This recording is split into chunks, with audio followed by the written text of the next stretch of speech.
All right, so we are on to our next book. It is Peter Pan, which is one of my favorites, not just because it has mermaids, but I love Peter Pan. It's one, probably in my top 5 of all-time favorite Disney stuff. So let's get started. So pretty. So this is the beginning, and there's Pirates Cove, and Mermaid Lagoon is over here, and the Indians, and Wendy and Peter and John and Michael. So let's start. Okay. Here's the cover page, again by Disney Press. They own the rights to this book and the story. I'm just reading it for everyone. There once was a house in London where the Darling family lived. There were Mr. and Mrs. Darling and their 3 children, Wendy, John, and Michael. Watching over the children was Nana, the nursemaid, who also happened to be a dog. This was the home that Peter Pan visited often. He chose this house for one very special reason. There were people there who believed in him. Wendy would tell stories of Peter Pan and his adventures in a magical place called Neverland, and Peter loved to sit in the shadows and listen.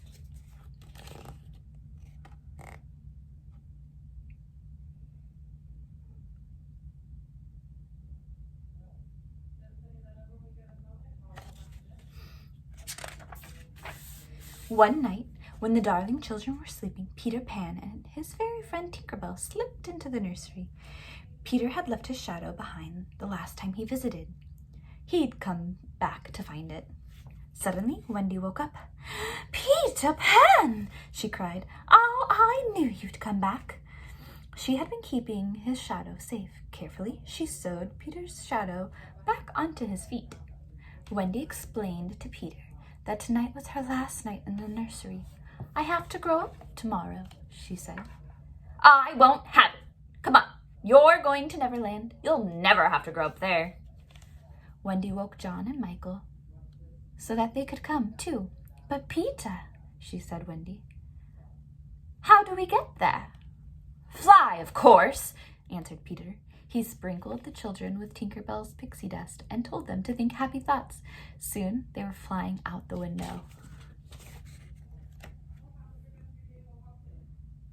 Think of a wonderful thought, any merry little thought. Think of Christmas, think of snow, think of trouble. You can fly, you can fly, you can fly.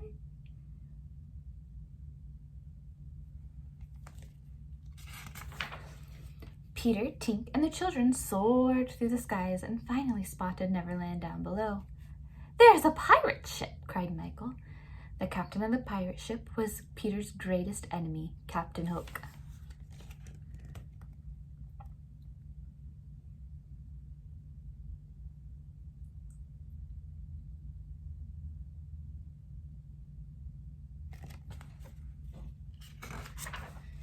"Blast thee, Peter Pan!" Hook said as he studied the map of Neverland. "If only I could find his hideout, I'd trap him." Luckily, Captain Hook had gotten his name because he had a hook where his hand was. A crocodile had eaten it a long time ago and was still after the rest of him. Luckily for Hook, there was a clock inside the crocodile's belly that went tick-tock, tick-tock, tick-tock, so Hook could hear it coming. Meanwhile, Peter Pan had taken Wendy to see the mermaids, but John and Michael had no interest in the mermaids. They wanted to adventure with Peter's friends, the Lost Boys. "John, you be the leader," cried the Lost Boys. Then lining up behind him, they marched off to the forest. As they marched along, the Lost Boys and John made up a plan. It would be very clever and capture the Indians. "We're following the leader, the leader, the leader. We're following the leader, wherever he may go. Dee-dum, dee-dum, doo-doo, ba-doo, ba-doo, ba-dum, ba-dum, ba-bum, ba-bum, ba-bum."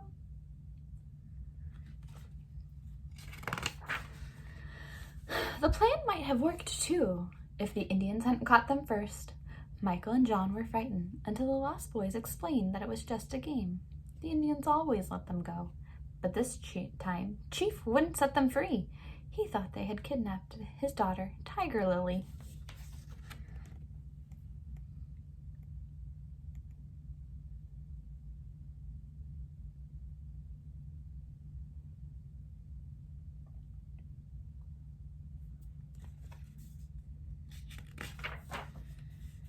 Nearby, Peter was showing Wendy the Mermaid Lagoon. Suddenly, he spotted Hook and Shmee rowing by in a small rowboat. Tied up in the back was Tiger Lily. "It looks like they're headed for Skull Rock," Peter said. "Let's see what they're up to." Sure enough, Hook was holding Tiger Lily prisoner. He had tied her up to a rock in the sea and was asking about Peter's hideout. Hook thought she could tell him where it was. Peter set off to rescue Tiger Lily before the tide came in.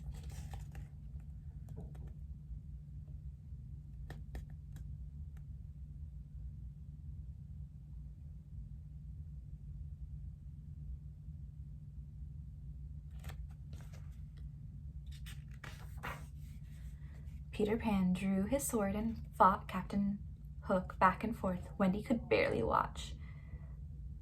"I've got you this time, Pan!"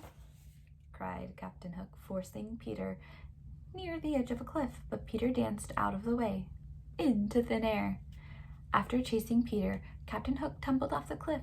Then the crocodile appeared. Tick-tock, tick-tock. Smee picked Captain Hook up in the rowboat, and the crocodile chased them back to the pirate ship.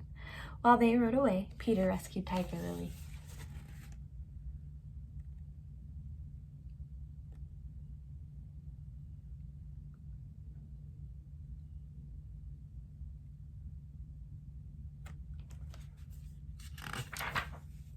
The chief was so pleased to get his daughter back that he gave Peter Pan a headdress and proclaimed him Chief Little Flying Eagle.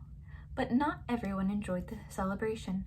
Back on the pirate ship, Captain Hook was hatching an evil plot to get rid of Peter Pan. He had lured Tinker Bell, who was jealous of all the time Peter and Wendy were spending together, into his lair.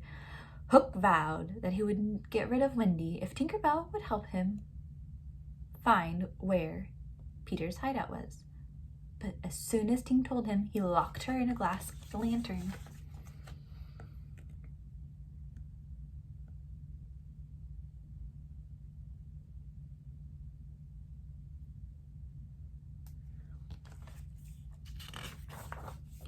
Meanwhile, at Peter's hideout, Wendy knew she and her brothers must go home soon. She sang about the wonders of a real mother until even the Lost Boys wanted to go to London. Only Peter wanted to stay. One by one, the Lost Boys, Wendy, John, and Michael left the hideout, only to walk right into the arms of waiting pirates. "Your mother and mine, your mother and mine, do do do do do do do do, might as well ask why."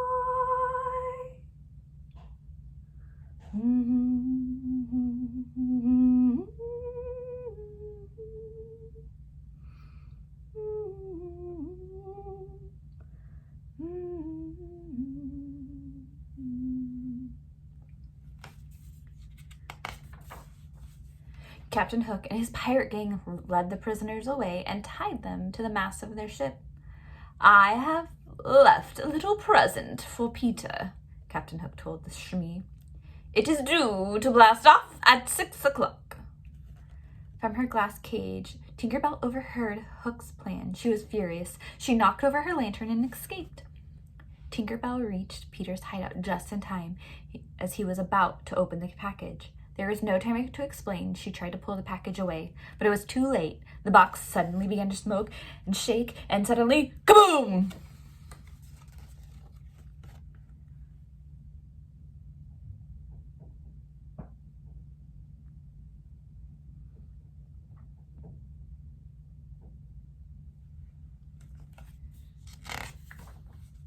The explosion was so huge that rocked Hook's ship. Captain Hook smiled. "Join me or walk the plank," Hook shouted. "Join you? Never!" cried Wendy. She walked to the end of the plank and jumped, but there was no splash. Peter Pan had flown to save Wendy. He set her down safely and then flew up onto the ringing. Hook scrambled up after him and drew his sword. As Peter and Hook clashed swords, Wendy, Michael, John, and the Lost Boys battled with the other pirates. Suddenly, Captain Hook lost his balance and he fell overboard and into the water, where a familiar crocodile was waiting. Tick-tock, tick-tock, tick-tock. "Hooray for Captain Pan!" cried all the children. "All right, you swabs," said Peter. "We're casting off for London."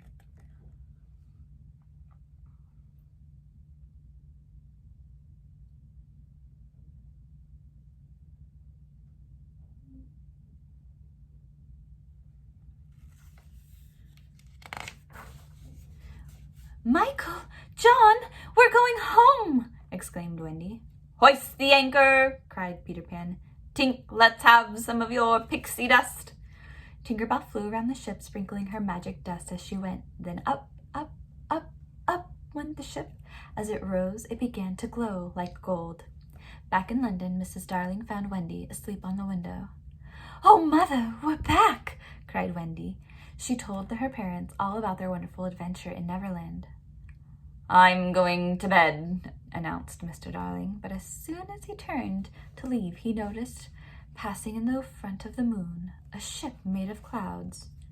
"You know," said Mr. Darling, "I have the strangest feeling I've seen that ship before. A long, long time ago, when I was very young." And indeed he had.